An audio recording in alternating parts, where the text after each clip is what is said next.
14ই June 2026 রবিবার।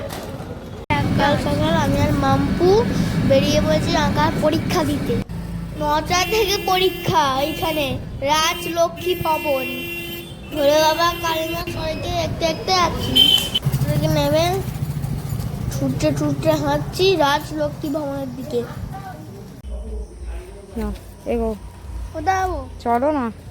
Admit card নিয়ে পরীক্ষা দিতে যাচ্ছি। আমি এই বছর প্রথম পরীক্ষা দেব।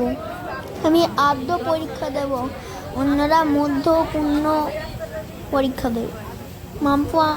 মাম্পু আমার জন্য বাইরে ওয়েট করছে। এই আমি দেখো চলে এসেছি।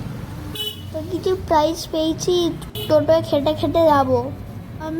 আমি অন্যরা যেটা আঁকছে সেটা দেখে দেখে আমি এঁকে ফেলেছি। আমি যেটা এঁকেছি ওটাই আমার মাথায় ছিল না। ওই আঁকাটা নাকি কেউ আঁকেনি, ওই জন্য ও ওটা আঁকেনি। কি এঁকেছিস? একটা ছেলে এঁকেছি। এতদিন ধরে যে আঁকাটা শিখিয়ে আনা হলো সেটা না এঁকে আনলো একটা ছেলে। এই যে এতদিন ধরে তোকে আঁকা প্র্যাকটিস করালাম, কি আঁকালাম? আর তুই পরীক্ষায় গিয়ে কি এঁকে এসেছিস? এতদিন ধরে যে আমি তোকে শেখালাম, তুই পরীক্ষায় গিয়ে কি এঁকে এসেছিস? কিরম এঁকেছিস? তুই পরীক্ষায় গিয়ে এরকম এঁকে এসেছিস? এইরকমই এঁকেছিস?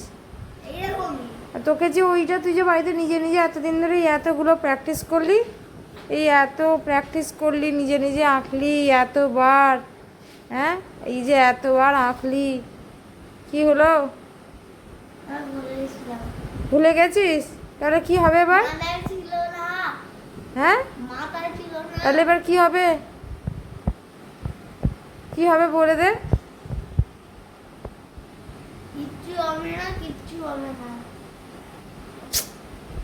ঘড়িটা আলো জ্বালা দেখি, কিরম ঘড়ি কিনেছিস?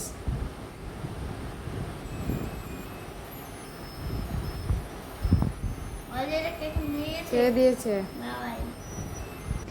এই আঁকাটা এঁকেছি, স্যার পাঠালো।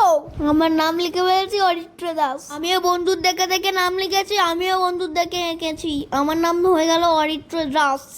আমি মাম্বুকে বলেছি পরের বার থেকে ঠিক এঁকে আসবো। আবার কবে আঁকার পরীক্ষা হবে? স্যার ভাগ্যিস দেখতে পেলো, নহলে সবাই বুঝতেই পারতো না যে আমি কি এঁকেছি, সুপারম্যান নাকি।